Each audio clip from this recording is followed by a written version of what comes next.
You can't take any shortcuts when you're sourcing the vehicles, and that way, when I go to deliver a vehicle, I know in my heart that this customer is going to be happy and they're going to be hopefully back to us, because every vehicle we sell, I would love to be able to buy back next year, the year after, the year after. I mean, some people do trade their vehicle every year, and that's very good for our business. It's very good for them. They avoid a lot of maintenance costs and things like that, and we don't have to spend so much time sourcing vehicles down the road. So as my business grows, I'm going to look to my clients to source vehicles even more, and I know how they looked after them, know how they've maintained them. We're going to be able to offer those vehicles to the next customer with even more peace of mind.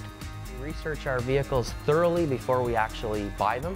We spend hundreds and hundreds of dollars a month on insurance history searches to make sure there's no flood damage, make sure that no accident repairs, anything like that. We want to be able to offer our clients a peace of mind purchase experience that they know it's not buying someone else's problems. I spent a lot of time sourcing independent service providers, just like myself as an independent dealer, who answer to the market and the customer as opposed to the manufacturer. So they don't have any quotas they have to meet. They don't have anything that they have to push that's the flavor of the month.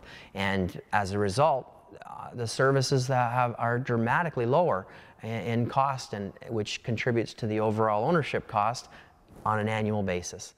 Each week we compile a list of the vehicles that we have on order for clients, and I go through a pretty drawn out process at sourcing the vehicles by looking at the run lists of the vehicles that are coming available in the following week. And we go through sometimes over 10,000 vehicles a week really quick, and then we shorten it down to a short list, and before we fly out to actually physically inspect the vehicles. After we physically inspect them, we then run the insurance histories and reports to make sure that they've got clean histories. Here's an example of a vehicle that I went out to find, and came across a Mercedes-Benz S500 4MATIC. It's a 2004. I checked the history of it. I checked out the vehicle physically. I was really excited to find a Southern 4MATIC, which is four-wheel drive. They're very rare. And then I purchased it and shipped it up here. Just take a quick look. Things we look for is the condition of the body. Vehicles can be in really tough condition. Vehicles can be in decent condition. Vehicles can be in outstanding condition.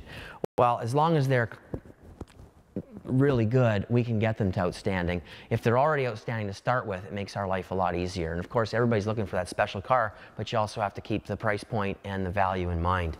So a vehicle like this with good kilometers, some accessories on it like tinted windows and wood wheel and wood knob, this vehicle new in 2004 would have retailed for close to $140,000 here in Canada. And we're able to retail this car for under $30,000.